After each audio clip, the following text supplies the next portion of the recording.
विशेषज्ञ मेजर मोहम्मद अली शाह इस वक्त हमारे साथ जुड़ रहे हैं ज्यादा चर्चा करने के लिए। लगातार चर्चा कार्यक्रम को आगे बढ़ाएंगे। बहुत बहुत शुक्रिया मेजर सर, बहुत बहुत स्वागत आपका।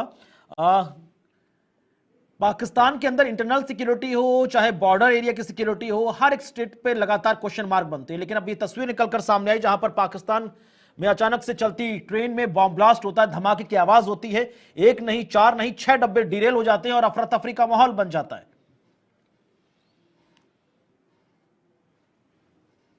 जी देखिए, जाफर एक्सप्रेस वही ट्रेन है जो पीएलए ने, बलूचिस्तान लिबरेशन आर्मी ने अभी कुछ चंद एक महीने पहले हाईजैक करी थी और बहुत तगड़ी कैजुअल्टी हुई थी पाकिस्तान की इसके अंदर।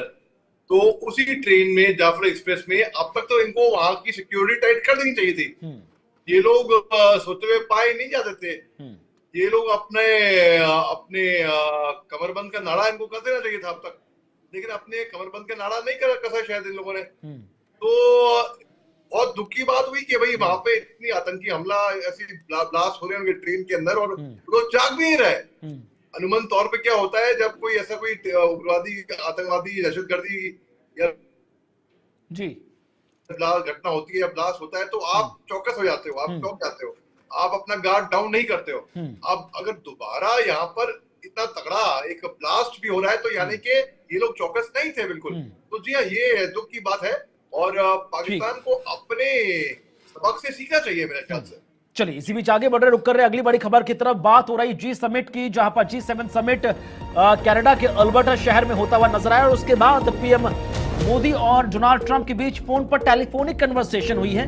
35 मिनट की टोटल वार्ता है। ऑपरेशन सिंदूर पर डिटेल से दोनों नेताओं के बीच डिस्कशन हुआ है। में ये बातचीत होनी थी, लेकिन डोनाल्ड ट्रंप बीच समिट को छोड़कर अमेरिका वापस चले गए, जिसकी वजह से बातचीत अब हो पाई है। कितना महत्वपूर्ण है दोनों देशों का आतंकवाद के खिलाफ एक मंच पर एक सुर में बोलना, और क्या अभी भी डोनाल्ड ट्रंप की जो भूमिका है उसको हम संदेश कहीं ना किसी क्वेश्चन मार्क की निगाह से देख सकते हैं? जी देखिए, जी हाँ, नरेंद्र मोदी साहब की मुलाकात कनाडा में हुई थी डोनाल्ड ट्रंप साहब के साथ G7 के वक्त। हिंदुस्तान G7 का मेंबर भी नहीं है, लेकिन एज स्पेशल इनवाइटी हिंदुस्तान को इनवाइट किया गया था। हालांकि हमारे रिश्ते कनाडा से बिगड़े थे पिछले साल जब अलग सरकार थी वहां पर, और लेकिन अब बेहतर हो रहे हैं। और जैसे कि जस्टिन ट्रूडो की जब सरकार थी वहां पर तो हमारे रिश्ते थोड़े कनाडा से अच्छे नहीं थे, उसमें ठीक नहीं थे, बिगड़ने शुरू हो गए थे। अब पीएम मोदी साहब को वहां पे बुला के बड़ा अच्छा संकेत देता है कि हमारे रिश्ते कनाडा से बड़े अच्छे हैं, पहली बात तो। दूसरी बात, हाँ, प्रधानमंत्री मोदी साहब डोनाल्ड ट्रंप साहब के साथ हुई थी, लेकिन डोनाल्ड ट्रंप साहब को G7 की मीटिंग छोड़कर अचानक वापस अमेरिका लौटना पड़ा और ये उन्होंने कहा कि ये इसको सीज फायर से कोई लेना देना नहीं है और कुछ बड़ा कुछ हो रहा है, कुछ होने वाला है, तो और कोई वजह है। तो इसमें लोगों ने अंदाज लगाया कि और कुछ बड़ा होने वाला है। अब प्रधानमंत्री मोदी साहब और डोनाल्ड ट्रंप साहब की मीटिंग होने वाली थी of the main subject bilateral talks पे, लेकिन वो हो नहीं पाई। फिर ये 35 मिनट की फोन कॉल में प्रधानमंत्री साहब ने बड़े अच्छे से उनको समझाया ऑपरेशन सिंदूर के बारे में, एक संदेश भी दिया कि हिंदुस्तान की जीरो टॉलरेंस पॉलिसी रहेगी टेररिज्म के प्रति। फिर प्रधानमंत्री साहब ने साफ बताया कि पाकिस्तान की जो गोलियां हैं उसका गोले से जवाब दिया जाएगा, ये स्पष्ट कर दिया है। फिर उसके बाद ये मोदी साहब ने डोनाल्ड ट्रंप साहब को क्लियर कर दिया कि जैसे कि हिंदुस्तान और अमेरिका के जो रिश्ते हैं, जैसे कि ट्रेड हो गया, उसमें जो वो अच्छे रहे। हमारे रिश्तों के बारे में बात करी है, हिंदुस्तान और अमेरिका के बारे में। हमारे बहुत सारे अमेरिकी, हिंदुस्तान के नागरिक अमेरिका के अंदर है मौजूद, चाहे स्टूडेंट्स हो चाहे वर्किंग प्रोफेशनल्स हो, उनके बारे में बात हुई। फिर मोदी साहब ने जो हॉल्टिंग मिलिट्री एक्शन था जो कि हिंदुस्तान और पाकिस्तान के बीच में अभी फिलहाल एग्जिस्टिंग चैलेंज ऑपरेशन सिंदूर में ही ये कवर हुआ बेसिकली। और प्रेसिडेंट डोनाल्ड ट्रंप साहब ने इल्तिजा करी कि प्रधानमंत्री मोदी साहब से कि कभी वो अमेरिका आए और बल्कि कनाडा के बाद अमेरिका आए, होते हुए जाए और ऐसा उन्होंने कहा कि भाई आइए, आपका स्वागत है। तो लेकिन उन्होंने प्रधानमंत्री मोदी साहब ने बोला कि नहीं, वो आ नहीं पाएंगे अभी इस टाइम पे, क्योंकि उनके प्री शेड्यूल एंगेजमेंट है अभी ऑलरेडी। ठीक तो है, ये लेकिन 35 अपार्ट मिनट फ्रॉम ये टेलीफोनिक कन्वर्सेशन, आप पीएम मोदी की G7 समिट में जो विजिट है कनाडा के अल्बर्टा में हुई, उसे आप कैसे देखते हैं? हम no doubt we are not member of G7, but लगातार ये छठी बार है जहां पर PM Narendra Modi as an guest वहां इनवाइटी के तौर पर शिरकत करते नजर आए। पीएम मोदी ने अपने हाल ही के उसमें कहा कि G20 में जो तमाम चीजें हमने रखी थी वसुधैव कुटुंबकम वाली, वो G7 में आगे एग्जीक्यूट हुई है। ये देखकर बहुत खुशी हुई है, लेकिन अभी भी वो कह रहे हैं कि ये समय युद्ध का नहीं है, शांति, व्यापार और तरक्की की तरफ आगे बढ़ने की बहुत ज्यादा जरूरत है। तो आप किस तरह से देखते हैं जहां पर पीएम मोदी मार्क कर्नी से मुलाकात करते हुए नजर आए, मेलोनी से मुलाकात करते हुए नजर आए, रामाफोसा से मुलाकात करते हुए नजर आए, जर्मन की चांसलर से मुलाकात हुई है, किस तरह से आप देखते हैं ये इंटरनेशनल फोरम? जी देखिए, पहली बात तो ये बहुत बड़ी बात है कि आप अगर G7 के मेंबर भी ना हो, और देखिए सब जानते हैं इतिहास, लेकिन 1964 में क्या हुआ था, फ्रेंच के प्रेसिडेंट जो थे वो अचानक से वो चल बसे थे। तो नया प्रेसिडेंशियल इलेक्शन हुआ फ्रांस के अंदर, और फिर ये G7 की मेंबरशिप एक्सटेंड हुई जापान से लेके फिर और देशों तक होती चली गई। अब देखिए ये वैसे G8 थी 2014 के अंदर, रूस को एक्सपेल कर दिया गया था बिल्कुल G8 में, तो ये G7 बनी। पहले G5, G6, G7, G8, G8 से वापस G7 बनी। इसके अंदर एक ऐसा मुल्क जो कि आपका मेंबर भी नहीं है, उसको आप स्पेशल इनवाइट देना, ये बहुत बड़ी बात होती है। इसका मतलब होता है कि आप रिस्पेक्ट दिखा रहे हो, आप उस देश के साथ रिश्ता रखना चाहते हो, आप उनके साथ हर तरीके से, डिप्लोमेटिक तरीके से, ट्रेड के तरीके से, इकोनॉमिक तरीके से, मिलिट्री टाइज, आप उससे दोस्ती बढ़ाना चाहते हो।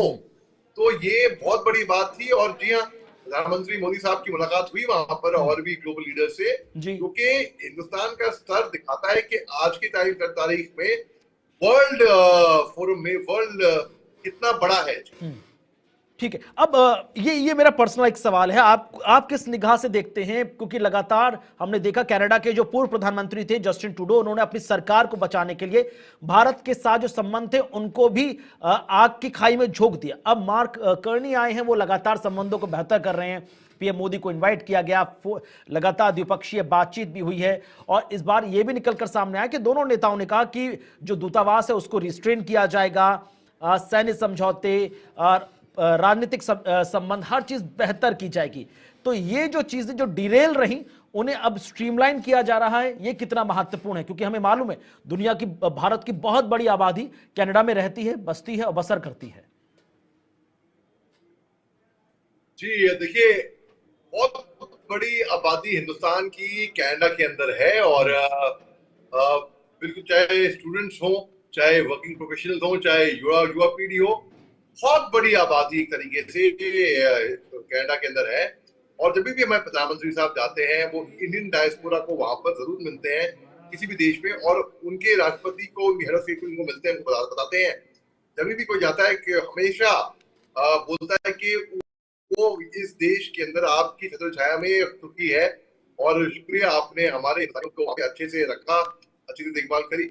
अब आप देखिए कनाडा के अंदर एट द सेम टाइम, क्योंकि यहाँ पर एक तरीके से यहाँ पर जो खालिस्तानी मूवमेंट हुई थी, ये यहाँ पर बहुत से लोग जमा हो गए थे, और ये लोग बवाल मचा रहे थे हिंदुस्तान के खिलाफ। और जस्टिन ट्रूडो की गवर्नमेंट इनको शील्ड, इनको सहायता, इनको प्रोटेक्ट कर रही थी। हिंदुस्तान ने उसकी आपत्ति जताई, तो हमारे रिश्ते उनसे इस बात पे खास तौर से बिगड़ने लगे थे। लेकिन अभी मैं देख रहा हूँ कि हिंदुस्तान और कनाडा के रिलेशंस हैं वो बहुत ही अच्छे, सुधरते हुए, और बड़े आगे भविष्य में मैं देख रहा हूँ कि हिंदुस्तान और कनाडा के रिश्ते बहुत ज्यादा अच्छे होंगे। जी ठीक है, अब आगे बढ़ रहे, क्योंकि अगला फेज शुरू हो चुका है। 5 दिन की यात्रा थी, पीएम नरेंद्र मोदी क्रोएशिया की तरफ रवाना हो गए हैं। उसे आप किस तरह से देखते हैं? ये पहली बार है कोई इंडियन प्राइम मिनिस्टर क्रोएशिया की विजिट पर है। मेजर मोहम्मद अली शाह जी, किस तरह से देखते हैं? क्योंकि प्रधानमंत्री मोदी ने साफ कहा कि no doubt we are going to be world power, लेकिन हर एक छोटा मुल्क हमारे लिए इंपॉर्टेंट है। इसलिए चाहे सेशल्स की प्रधानमंत्री की यात्रा हो, साइप्रस की यात्रा हो, या अब क्रोएशिया की यात्रा, हर एक देश हमारे लिए बहुत महत्वपूर्ण है स्ट्रैटेजिक टाइज के लिहाज से। और वैसे भी साइप्रस हो या क्रोएशिया, यूरोप का प्रवेश द्वार कहा जाता है इसको तो। बिल्कुल, देखिए, जब ये इतने दूर हमारे मंत्री साहब जब कनाडा गए थे, तो जब जाहिर सी बात, जब फोन पे बात हुई थी, तो लाजमी था कि डोनाल्ड ट्रंप साहब ने उनको न्यौता दिया कि आप इतने दूर आए हैं कनाडा, आप रुकते हुए जाइए, आप अमेरिका होते हुए जाइए हमारे पास। तो इनको एक्चुअली प्रधानमंत्री साहब को जाना था क्रोएशिया, अलग ऑलरेडी प्लान था इनका, तो इसलिए इनको मना करना पड़ा पोलाइटली कि भाई मैं पक्का, would love to have come, मैं पक्का आता, लेकिन ऑलरेडी प्लान है मेरी विजिट्स।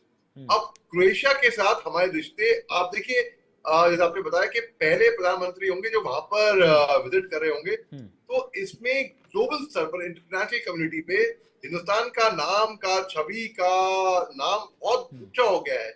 और इसमें क्रोएशिया के साथ हमारे जब रिश्ते और आगे बढ़ेंगे, तो ये एक लिविंग से ज्यादा एग्जाम्पल है, एक लिविंग एग्जाम्पल है देखने के लिए कि भाई हिंदुस्तान ने अपना मार्क, अपने फुटप्रिंट्स दुनिया भर में जबरदस्त तरीके से छोड़ रखे हैं। जी ठीक है, इजराइल और ईरान के बीच जो विध्वंसक युद्ध है वो अपने छठे दिन में प्रवेश कर गई है। बड़ी खबर, लगातार दोनों मुल्क एक दूसरे पर ताबड़तोड़ हमले कर रहे हैं। ईरान का हाइपरसोनिक मिसाइलों से हमला हुआ है इजराइल की तरफ और तेहरान में कई क्षेत्रों को निशाना बनाया गया, जबकि अमेरिका ने 30 फाइटर जेट्स रवाना कर दिए हैं।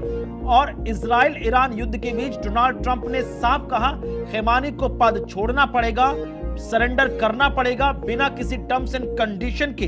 मेजर मोहम्मद अली शाह, लगातार पिछले 5 दिन से आप इस पूरे इंटरनेशनल डेवलपमेंट को बहुत क्लोजली ऑब्जर्व कर रहे हैं, लगातार हमारे साथ चर्चा में बने हुए हैं। अब ये जो 24-48 घंटे ये जो गुजर रहे हैं, ये 5वां 6ठा जो दिन आप देख रहे हैं, ये कितना कॉम्प्लिकेटेड हो गया है? क्योंकि बीच में शुरुआत में हमने देखा था तीसरे चौथे दिन थोड़े संभावना के बादल मंडरा रहे थे सीज फायर के, लेकिन अब तो वो भी चले गए। जी, देखिए, बहुत क्या बताएं कि अभी फिलहाल जो है हिंदुस्तान का नाम जो है बहुत ही ग्लोबल स्तर पर बहुत बड़ा हो गया है और बहुत लोग इज्जत कर रहे हैं। तो जब हमारे प्रधानमंत्री साहब चाहे क्रोएशिया जाते हैं, चाहे आपने साइप्रस का नाम लिया, आपने आप कनाडा गए थे अभी G7, सब दुनिया देख रही है कि अरे भाई ये तो मेंबर भी नहीं है लेकिन इनको इनवाइट किया गया है, और यहाँ पर हमारा नाम, हमारा स्टेटस, हमारा स्टेचर बहुत ऊंचा हो गया है ग्लोबल स्तर पर। और ये it will be a point of envy, बाकी मुल्क भी हमारी तरफ देख रहे होंगे इसमें कि भाई हिंदुस्तानियों का नाम। अब देखिए, 2 मुल्क हैं, हिंदुस्तान और पाकिस्तान, उन्होंने अपना, मैं नहीं कहूंगा कि बर्थ साथ में जी, अपना सफर साथ में लिया तकरीबन। एक है 14 अगस्त 1947, दूसरा 15 अगस्त 1947। एक तरक्की की राह पे है और जहां का आसमान छू रहा है, बिल्कुल लिटरली आसमान छू रहा है। दूसरा भी पीछे को जा रहा है, लेकिन अंडरग्राउंड जा रहा है, पीछे को जा रहा है। वो मूवमेंट दोनों की हो रही है, कि आगे की हो रही है कि पीछे की हो रही है। ये एक मार्क कंपैरिजन है और दुनिया ये कंपैरिजन देख रही होगी बिल्कुल। जी ठीक है, अब इजराइल ईरान की बात करें तो लगातार 3-4 दिन से आप पूरे ऑब्जर्व कर रहे हैं, आज छठा दिन है। तीसरे चौथे दिन लगा था कि शायद सीज फायर हो जाएगा, शांति समझौता होगा, लेकिन अब जो हालात बने हैं उसके बाद जो थोड़ी बहुत संभावना थी वो भी खत्म हो गई। हाइपरसोनिक मिसाइलों का इस्तेमाल हो रहा है। डोनाल्ड ट्रंप ने कहा कि खैमानी को सरेंडर करना पड़ेगा और खैमानी ने ट्वीट कर दिया कि अब तो युद्ध असली तौर पर शुरू हुआ है। देखिए, ईरान भी एक बहुत मजबूत देश है एक्चुअली, और बहुत लोग अंडर एस्टिमेट करेंगे, खास तौर से क्योंकि इजराइल ने गाजा पट्टी में तबाही मचाई थी। तो ईरान, गाजा पट्टी तो है नहीं कि उस पर तबाही मचा ले। ईरान ने जो आयरन डोम सिस्टम को ब्रेक थ्रू करते हुए वो प्रूव कर दिया कि iron dome is unbreakable, foolproof, ऐसा कुछ था नहीं। तो मतलब यानी कि ईरान की भी इसमें दमखम दिखाई दी। ऑन द कॉन्ट्री, इजराइल की जो मोसाद एजेंसी है, मोसाद अव्वल दर्जे की खुफिया एजेंसी है, वो पिछले 1-1.5 साल से ईरान के अंदर घुस के उनकी सरजमीन पे प्लान भी बना रही थी। उन्होंने फाइटर जेट स्मगल कर रखे थे। अब लोग बोलेंगे ऐसा कैसे हो सकता है कि अलग देश में आपने फाइटर जेट स्मगल करके रखे हुए हैं, ड्रोन स्मगल करके रखे हुए हैं, और इनसे हमला किया ईरान पे, और जहां पे उनके अन्य जनरल, उनके वैज्ञानिक, उनके टॉप नॉच ऑफिशियल्स, अरे उन्होंने ड्रोन से ऐसा सटीक हमला कराया कि घर के अंदर, कमरे के अंदर जी, वहां पे ड्रोन से हमला हुआ है, एग्जैक्टली पिन पॉइंट। तो दो कहते हैं क्लैश ऑफ द टाइटन। और इजराइल के पास सहयोग रहेगा अमेरिका का। हिंदुस्तान की रणनीति बहुत ही सटीक और सही है, अव्वल दर्जे की है कि भाई हम न्यूट्रल रहेंगे। देखिए, हिंदुस्तान में जितने बासमती राइस है वो एक्सपोर्ट होता है ईरान को, तेल, कई सारे समझौते होते हैं ईरान के साथ। हमारे डिफेंस के हमारे बहुत से अच्छे रिश्ते हैं इजराइल के साथ, तो यानी कि हमारे रिश्ते इजराइल से भी अच्छे हैं और ईरान से भी अच्छे हैं। हम किसी से भी बिगाड़ना नहीं चाहेंगे। और यही कारण है कि जो तो तमाम भारतीय ईरान में फंसे हुए थे उनको निकालने का जब प्रयास भारतीय विदेश मंत्रालय से किया गया तो विद इन 24 आवर्स तमाम बॉर्डर्स पर इंस्ट्रक्शन चले गए। देख रहे हैं अर्मीनिया के थ्रू तमाम भारतीय छात्र आज शाम तक हिंदुस्तान पहुंच जाएंगे।